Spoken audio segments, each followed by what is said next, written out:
Ito noon, nung bata pa ako, yung papa ko kasi nagdadala ng mga sulat. Nilalakad niya ito. Nilalakad niya. Kartero ang tawag. Kartero. Iba yun.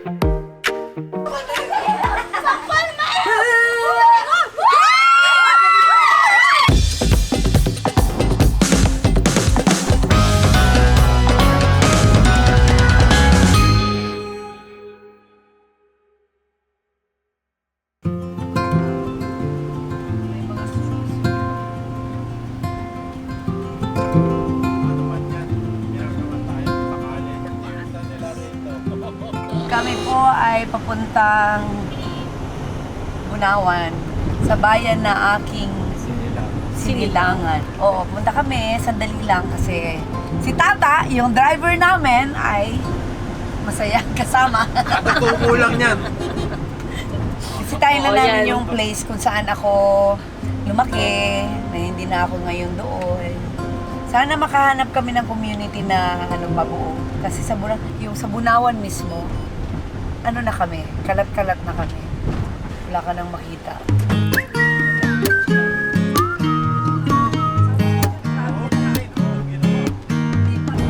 Ito noon, nung bata pa ako, yung papa ko kasi nagdadala ng mga sulat.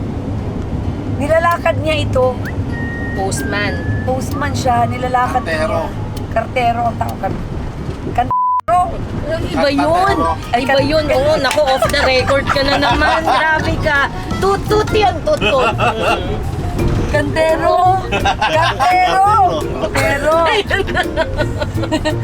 Nilalakad niya, tapos pag merong mga masasakyan, nagsumasakay siya. Depende sa kung ilang sulat yung every lugar na Grabe, no? Tapos wala pa to, walang yung kalsada, hindi pa masyadong kalaki. At hindi sementado. Naku, hirap na. Tapos doon sa amin sa Bunawan, isang bahay lang yung may TV. Doon kayo nanonood Doon lahat. kami lahat sa bintana nila nanonood. Parang sine, no? Kasi bababa yung kurtina, no? Yun. Tapos wala pa ang wala pang ilaw. Walang ilaw pa doon. Electricity, wala. Battery lang pag gamitin yung TV. Transistor.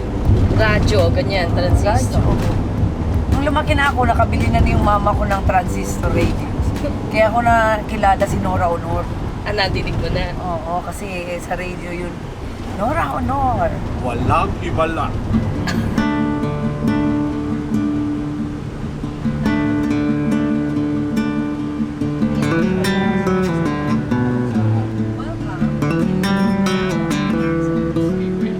Itong ilog na to, tsaka itong tulay na to noon, nasa baba pa yan. Tumaas na siya ngayon dahil yan, doon pa yung start ng na yan dyan. Dyan ako naglalangoy before. Parang wala nang naliligo mga bata. Wala na. Fully brown na eh. Kasi ang dami-dami. Hindi siya ganyan ka-brown. Hindi pa. Sementeryo namin. Sementeryo daw, ako nandyan. Sobrang nakakatakot pa yan dyan, ngayon. Itong na yan, gumaganon yung parang may mga Kanto, ganon. kasi ako, walang madilim eh. Ito yung eskwelahan namin yan. Wala pa yung gate before. Tapos ang dami-dami pang mga puno dyan. Dami-daming puno dyan. West Bunawan Elementary School.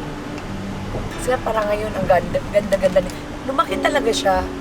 Pero dati, hindi ganyan Maliit lang pa. yan. Wala, hindi pa ganyan. Yan, meron kayong chapel. Tapos ito, dyan ako. Ito yung sinasabi mo na nag-ano ka Oo, dito. dito. Ito. Dyan ako nakatira. Yan yung kumbento. Yan yung kumbento. Yan. Oh.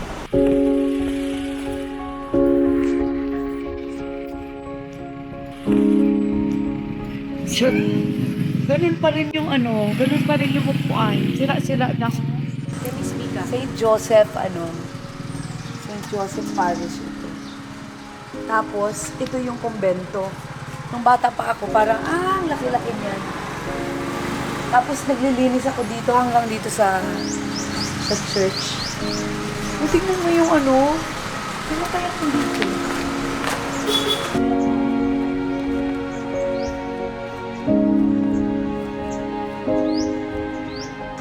Maayong adlaw. Wala man. Ako si Bayang. Nagbisita na ko. Kaya diri man ko ni Dako. Kumbento pa ni. Guba na. Oo. Dito ako noon. May na ako'y dalang. Huwag mo lang silang kuhanan. Dito yung magmi-meeting yung mga ano. Konbento pa rin po hanggang kayo. Kumbento pa rin. Sila na yung nakatira. Yung nanay nila, siya yung nag-ano dito noon. Take care. Nagsisilbi sa mga pari. Kasali ako, naghugas ng pinggan, naglilinis dyan, nagwawalis, winawalasan ko to buong ano. Kasi parish scholar ako, tinutulungan ako ng pari. Mga pari dito. Pero lumipat na kasi yung simbahan, nandun na yung sa tabok ng tawag. So parang feeling ko parang ang laki nito noon. Parang ngayon ang liit na. Pag maliit ka talaga, no? Sa tingin mo parang laki-laki. Doon lang yung choir. Doon kami nakaupo.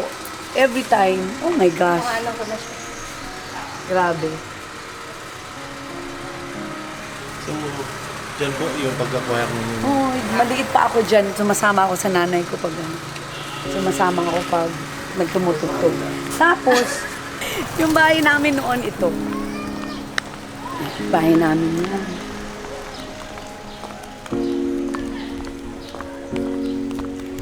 Dito. Wala na sila. Wala na. Tapos mama ko nagtatanim ng mga ano, sa nag-uubos na. Yung bahay namin dito, pero hindi na, wala na. Nawala na. Nawala na yung ano. Siguro nga itong mga tanim pa ng mama ko yan.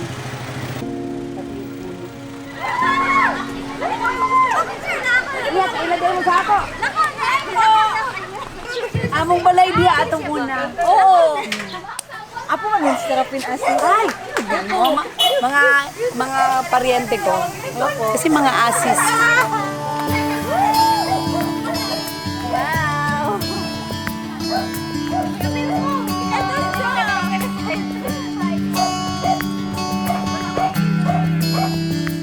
Ano, kumusta naman?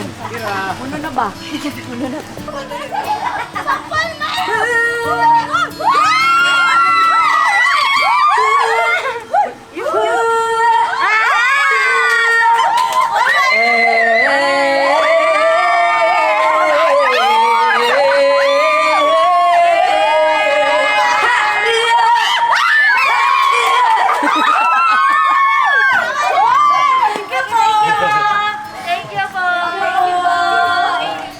Amping mo, amping. Grabe yung church ng ano na, hindi na naalagaan. Oo, kasi mga pinsan ko. Mga pinsan ko. Asis, ang ano ko kasi dito sa Agusan, yung mga apelyedong Asis, Barrios, Plaza, tsaka may Otero. Tatay, silapin. Uy! Ano ba? Ano?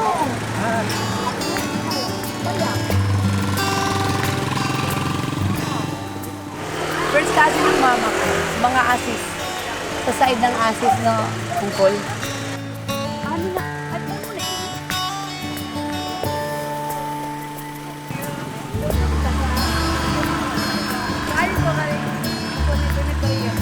Okay. Mga gagaw pa. Oo. Pakiramdam parang parang malungkot na kasi talagang siya yung buhay talaga natin moving forward. Yung feeling na wala na yung mga tao around. Kasi yung iba wala na, namatay na. So, minsan mismo yung mga bahay wala na diyan.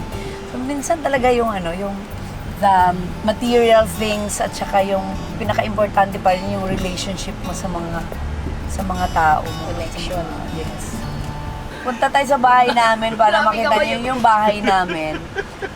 Tinry ko talagang palakihan para makita lang ng mama ko before siya mamatay. Dati ganyan lang yung bahay. Ayan o, kunan mo yan yung dating bahay. Ganyan lang ang style. Ganyan lang yung style niya, Yan. Bliss.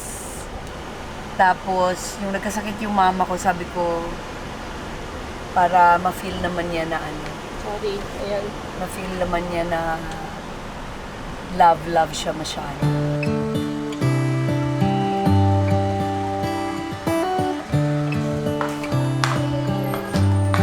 Ito yung mama ko. Si mama. Ito kami noon. Wala pa yung isa. Kain tayo saging. Noon, ito lang yan. Ito lang siya. Sobrang liit. Ngayon, pinalagyan ko na sa taas. Para din tayo sa taas. Ang init. Ito yung room ko pag dito ako.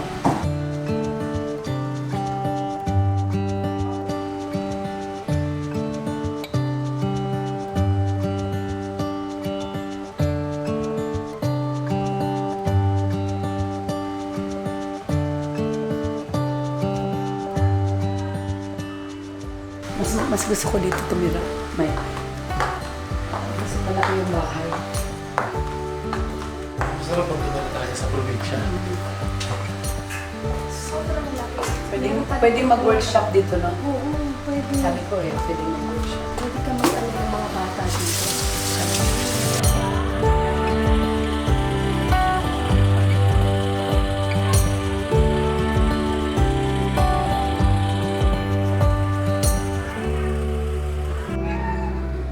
Ito po, pauwi na rin kami. Papunta na kami sa airport. Maraming salamat, Agusan del Sur, Panaro to Agsur. Napakalaking karangalan na makapag-perform dito sa sariling bayan. At napakalaking karangalan din na maimbita. At ano pa, yung ma-recognize ng mga kababayan na pwede palang mag-perform dito. Maraming salamat sa hotel, sa RCBI Hotel at sa mga staff na maayos naman. Maraming salamat. Thank you. Where?